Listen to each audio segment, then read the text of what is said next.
हर खबर पर होगी आपकी पकड़। डाउनलोड कीजिए एबीपी लाइव ऐप। कोरोना महामारी के दौरान रोग से बचने और प्रतिरोधक क्षमता बढ़ाने के लिए काढ़े का इस्तेमाल की सलाह आयुष मंत्रालय की तरफ से दी गई। लेकिन कोरोना के खौफ में लोगों ने इन काढ़ों का इतना इस्तेमाल कर लिया कि लोगों को तरह तरह की दूसरी दिक्कतें शुरू हो गई। हमारे साथ दिल्ली के सर गंगाराम हॉस्पिटल के आयुर्वेद के सीनियर कंसल्टेंट डॉक्टर परमेश्वर अरोरा हैं। कल हम इनसे जानेंगे कि आखिर इन तमाम जो काढ़े थे उनके ज्यादा पीने से क्या असर हो रहा है। देखिए, काली मिर्च, अदरक, दालचीनी, इन मसालों की वजह से लोगों को मुंह और गले में जलन, छाले की समस्या हो रही थी। हम डॉक्टर साहब से ही बात करते हैं। डॉक्टर परमेश्वर, ये लोगों ने दिन में कई बार काढ़े लिए और काढ़ा लेने के बाद उनको कई तरह की दिक्कतें पेश आने लगी, जैसे पेट खराब की भी शिकायत होने लगी, गर्मी बढ़ने से फोड़े फुंसियां होने लगे। तो ये क्या काढ़े के साइड इफेक्ट थे या लोगों ने अनजाने में इन काढ़ों का गलत इस्तेमाल कर लिया? देखिए, एक कहावत है हमारे यहाँ कि अति सर्वत्र वर्जित, कि अति तो किसी चीज की बुरी होती है।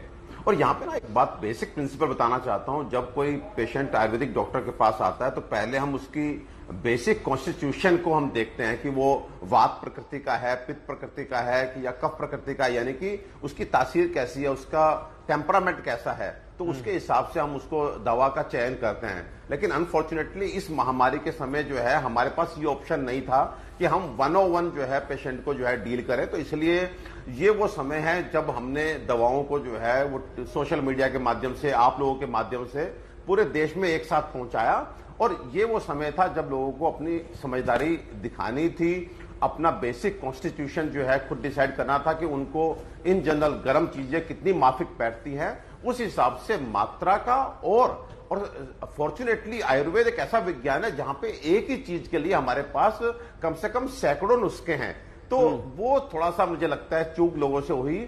और अनफॉर्चुनेटली एक और बात हुई कि ये महामारी जो हम लोग समझ रहे थे कि 1 महीना, 2 महीना, 3 महीने में जो है बात बन जाएगी, लेकिन अब ये जो है 6 महीना हो चुके हैं। तो मुझे लगता है कि जो व्यक्ति जो है वो इस सोच में, इस भ्रम में या अधिक डर के चलते बहुत अधिक मात्रा में दिन में 4 बार काढ़े पी रहा है कि शायद इतना अधिक काढ़ा पीऊंगा तो मैं कोरोना से बिल्कुल बचा रहूंगा, तो उसको निश्चित रूप से गर्म मसाले हैं तो उसको पेट में जलन होना, पेट में दर्द होना, थोड़ा सा गैस्ट्राइटिस हो जाना, मुंह में छाले निकलना, पेशाब में जलन हो जाना, ये सब चीजें आ रही हैं। लेकिन यहां पर यह भी कहना चाहता हूं कि ये सब वो चेंजेज हैं जो रिवर्सेबल है, लेकिन आपको थोड़ी सी संजीदगी दिखानी होगी।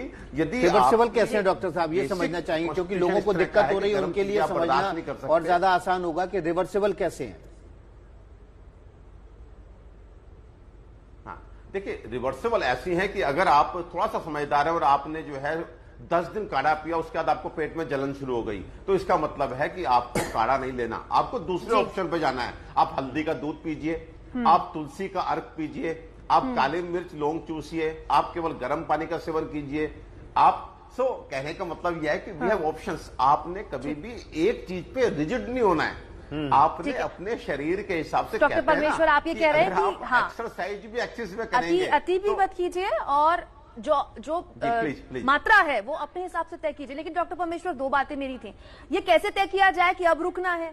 अब शुरू में लोगों ने खाली पेट लहसुन खाया इम्यूनिटी के लिए, अब लोगों की शिकायत है कि शरीर से लहसुन की बदबू आने लगी है, महंगे परफ्यूम कर ले तब भी इस्तेमाल। तो ये जो आप कह रहे हैं कि रोक लें, अगर कोई इंडिकेशन बॉडी नहीं दे रहा है लेकिन दिक्कत है, कैसे तय करें कि कहां रोक लें, कब रुक जाएं? जी, बहुत अच्छा सवाल है आपका। एक्चुअली हमारे यहाँ शास्त्र में बताया गया कि एक पर्टिकुलर द्रव्य को यदि आप औषधि के रूप में ले रहे हैं तो उसको बहुत लंबे समय तक आपको नहीं लेना चाहिए। देखिए, लहसुन हम सब्जी में डालते हैं और सब्जी में हम सालों से, 40 साल से खा रहे हैं, तब भी हमको ये प्रॉब्लम नहीं आती। लेकिन लहसुन की वो मात्रा जो हम औषधि के रूप में, जो हम दवा के रूप में लेना चाहते हैं, उसको हमें लंबे समय तक नहीं लेना चाहिए, हमें परिवर्तन करना चाहिए। अगर हमने 1 महीना लहसुन खाया, 1 महीना हम हल्दी का दूध पी लेंगे, 1 महीना हम काढ़ा पी लेंगे, 1 महीना हम तुलसी का अर्क पी लेंगे, ये सब अपने आप में सक्षम योग हैं। तो थोड़ा सा हमको समझदार बनना पड़ेगा। हमारे पास फॉर्चुनेटली आयुर्वेद है जिसमें एक ही चीज के लिए हमारे पास अलग अलग द्रव्य हैं। अगर आप तुलसी 1 महीना लेते हैं तो बस ठीक है, आपको उस समय बहुत अच्छा एंटीवायरल कवरेज मिला। उस 1 महीने के बाद आपने हल्दी का दूध पिया, वो आपको बहुत अच्छा एंटीवायरल कवरेज मिला, उसके बाद आपने 1 महीना काढ़ा पी लिया, तो डेफिनेटली आप अंतर दे दे के लेंगे तो आपको कोई दिक्कत नहीं आएगी। जी, काढ़ों के अलावा डॉक्टर अरोड़ा ये भी कहा जा रहा था कि हल्दी का दूध पिएं, क्योंकि वो हल्दी जो है वो नेचुरल इम्यूनिटी बूस्टर है, लेकिन उसको भी कितनी बार पिया जाए और वो गर्मी में कितना नुकसान कितना फायदा कर सकता है। और साथ ही च्यवनप्राश का सेवन भी ये कहा जा रहा था कि उसमें भी तमाम गर्म जड़ी बूटियां होती हैं, तो च्यवनप्राश गर्मी में लेना क्या नुकसानदेह होता है? देखिए, ये तो बहुत बड़ा मिथ है। पहले आपका क्वेश्चन का जवाब देता हूं, हल्दी का दूध। तो हल्दी का दूध जो है, मुझे ऐसा लगता है कि हल्दी की मात्रा को थोड़ा सा ऊपर नीचे आपको करना होगा। जैसे अगर आप गर्मियों की बात करें तो आप 2 चुटकी हल्दी जो डालें, और हल्दी का दूध बनाने का एक बहुत स्पेशल तरीका होता है। आप 1 कप दूध लें, 1 कप पानी लें, उसमें 2 चुटकी जो है आप हल्दी डालें और कम से कम 3-4 मिनट तक उबालें, सो दैट वो 2 कप का फिर से 1 कप रह जाए, और छान करके उस पीले दूध का आप सेवन करें। आप सर्दियां जब आती हैं तो उस आप 2 चुटकी को 4 चुटकी कर लें, तो हल्दी का दूध 12 महीने आपको नुकसान नहीं पहुंचा रहा, अगर आप मेरे बताए गए तरीके से उसको तैयार करते हैं। और साथ में मात्रा हल्दी की जो है गर्मियों में 2 चुटकी और सर्दियों में 4 चुटकी कर लेते हैं, तो आप 12 महीने पी सकते हैं, इसमें कोई दिक्कत नहीं है। देखिए, हल्दी, फिर हमें सोचना है कि हल्दी ऐसी चीज है जो हम हर दिन खाते हैं। कोई व्यक्ति, कम से कम भारत में तो ऐसा नहीं होगा जो कहे कि मैं हल्दी नहीं खाता। डिफरेंस जो आता है वो केवल मात्रा का आता है और किस तरह से प्रयोग किया जा रहा है। दूसरी बात, च्यवनप्राश को लेकर मैं एक बहुत बड़े मिथ को दूर कर देना चाहता हूं कि च्यवनप्राश जो है उसका मुख्य घटक आंवला है, और आंवले की तासीर जो होती है वो ठंडी होती है। तो च्यवनप्राश कभी भी किसी भी शास्त्र में ऐसा नहीं लिखा कि ये गर्म होता है और आप इसको जो है गर्मियों में सेवन ना करें। तो च्यवनप्राश को फिर मात्रा, आप देखिए, आपको अपनी बॉडी को देखना है कि आपका बेसिक कॉन्स्टिट्यूशन क्या है। हमारे पास ऐसे पेशेंट आते हैं जो बोलते हैं साहब हम अदरक वाली चाय भी बर्दाश्त नहीं कर सकते, तो हम उनको अदरक की चीज क्यों देंगे, हम उनको कोई ना कोई दूसरा द्रव्य देंगे। तो आपने कभी भी अपने शरीर के साथ जिद नहीं करनी है।